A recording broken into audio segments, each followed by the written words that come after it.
किस्से कहानियाँ।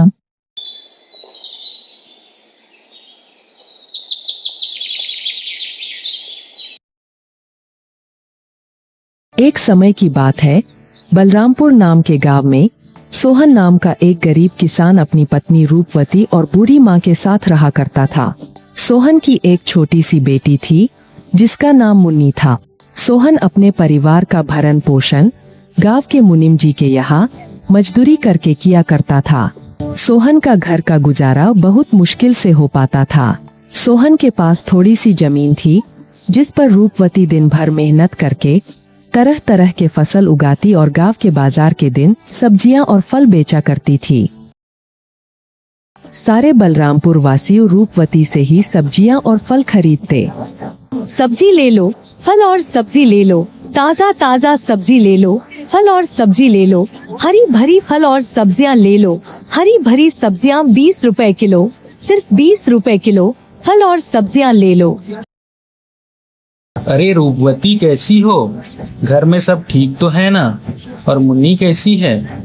मदन काका, मैं ठीक हूँ और घर में भी सब ठीक ही हैं और मुन्नी भी बिल्कुल ठीक है। काका और बताओ आज बाजार कैसे आना हुआ और काकी कहाँ है? क्या बताऊं रूपवती, तुम्हारी काकी किसी काम से दूसरे गांव गई है। इस कारण रसोई का सारा काम मुझे ही करना पड़ रहा है, तो सोचा क्यों ना आज बाजार से सारा सामान लेते चलूं। अच्छा, तो ये बात है मदन काका। अच्छा रूपवती, तुम ये बताओ टमाटर कैसे किलो बेच रही हो? रोज की तरह 20 रुपए किलो ही बेच रही हूँ काका। अच्छा ऐसा करो रूपवती, मुझे 1 किलो टमाटर दे दो। क्यों नहीं काका, देती हूँ। इतना कहकर रूपवती मदन काका को 1 किलो टमाटर दे देती है और बदले में मदन काका से पैसे ले लेती है। रूपवती के खेत में एक पुराना कुआं भी था जो सालों भर सूखा ही रहता। उस कुएं में एक बूंद पानी भी नहीं था। इस कारण रूपवती दूसरे गांव वालों के कुएं का पानी अपने खेतों की सिंचाई और खेती के लिए इस्तेमाल करती थी। अपने कुएं से पानी लेते देखकर कुएं के मालिक हरिदास को रूपवती से बहुत जलन होती थी।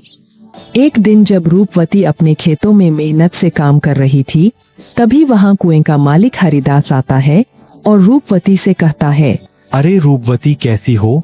खेतों का काम कैसा चल रहा है? मैं ठीक हूँ हरिदास चाचा, खेतों का काम भी ठीक ही चल रहा है। मैं यह कह रहा था रूपवती कि मैं तुम्हें बहुत सालों से अपने कुएं का पानी देता आ रहा हूँ। अब मैं तुम्हें अपने कुएं का पानी नहीं दे सकता क्योंकि गर्मियों का समय आने वाली है और मेरे कुएं में पानी बहुत कम हो गया है। लेकिन हरिदास चाचा, अभी तो गर्मियों का समय आने में 2-3 महीने बाकी है, तब तक मैं अपनी खेतों का काम कैसे करूँगी? आप ही बताइए चाचा। मैं कुछ नहीं जानता रूपवती, यह तुम्हारी दिक्कत है, तुम अपना समझो। मैं तुम्हें अपने कुएं का पानी नहीं दे सकता। यह सुनकर रूपवती मन ही मन बहुत दुखी हो जाती है और घर जाकर अपने पति सोहन को सारी बातें बताती है।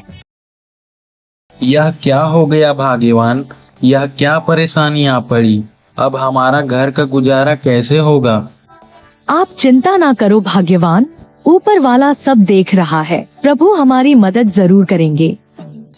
अच्छा ठीक है रूपवती, तुम जाकर आराम करो, मैं हरिदास काका से मिलकर आता हूँ।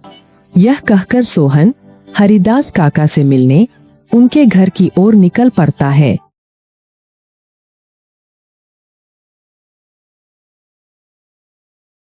हरिदास काका, अरे ओ हरिदास काका, घर में हो कि नहीं? अरे कौन है भाई? रुको आता हूँ। अरे सोहन तुम हो? मेरे घर कैसे आना हुआ? हरिदास काका, मुझे रूपवती ने बताया कि आपने हमें कुएं का पानी देने से मना कर दिया। हाँ सोहन, यह बात सच है कि मैंने रूपवती को अपने कुएं का पानी लेने के लिए मना कर दिया। ऐसा क्या हो गया हरिदास काका? देखो सोहन, मैं तुम्हें कई सालों से अपने कुएं का पानी देता आ रहा हूँ और इस बार गर्मियों का समय आने वाली है, इस कारण मेरे कुएं का पानी बिल्कुल सूख कर कम हो गया है। अगर मैं तुम्हें अपने कुएं का पानी देता हूँ तो मुझे गर्मियों में बहुत परेशानी होगी। लेकिन हरिदास काका, अभी तो गर्मियां आने में 2-3 महीने का समय है, तब तक मेरे खेतों का क्या होगा? मैं कुछ नहीं जानता सोहन। मैंने रूपवती को भी कहा था कि यह तुम्हारी समस्या है। मैं तुम लोगों को अपने कुएं का पानी नहीं दे सकता। सोहन हरिदास काका को कुएं का पानी देने के लिए मनाने का बहुत कोशिश करता है, लेकिन हरिदास नहीं मानता है। फिर सोहन दुखी होकर थक हार के अपने घर की ओर निकल पड़ता है।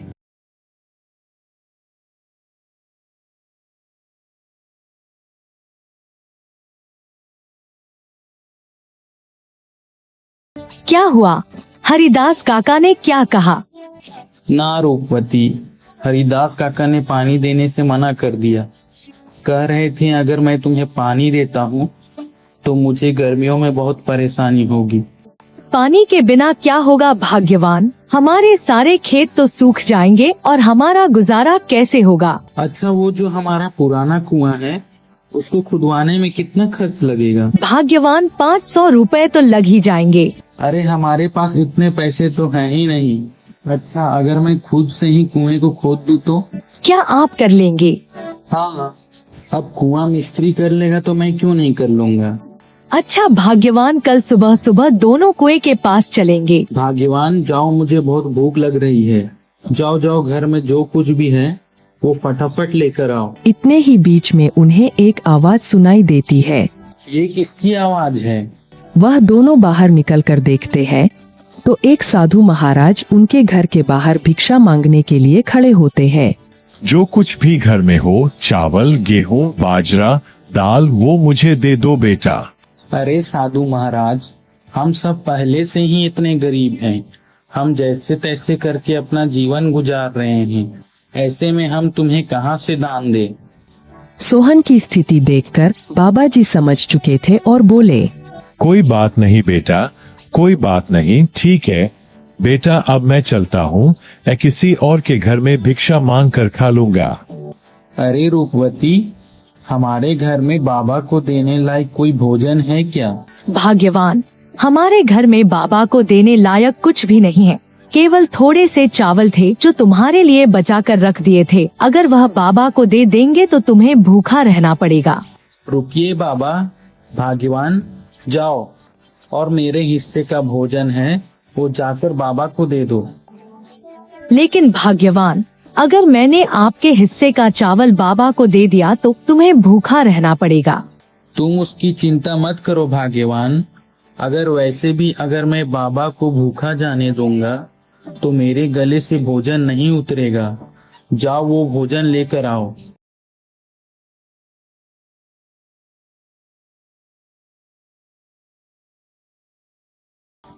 सोहन की पत्नी सोहन के अनुसार सोहन के हिस्से का भोजन बाबा को दे देती है।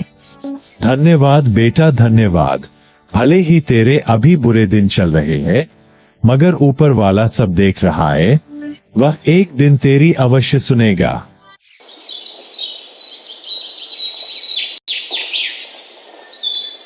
फिर अगले दिन सुबह सुबह दोनों सोहन और उसकी पत्नी रूपवती अपने कुएं की खुदाई करने अपने खेत की ओर चल देते हैं। देखो रूपवती, देखो हमारे कुएं में तो एक भी बूंद पानी नहीं है। हाँ भाग्यवान, प्रभु हमारी कौन सी परीक्षा ले रहे हैं। फिर सोहन कुएं में नीचे उतरकर कुएं की खुदाई शुरू कर देता है।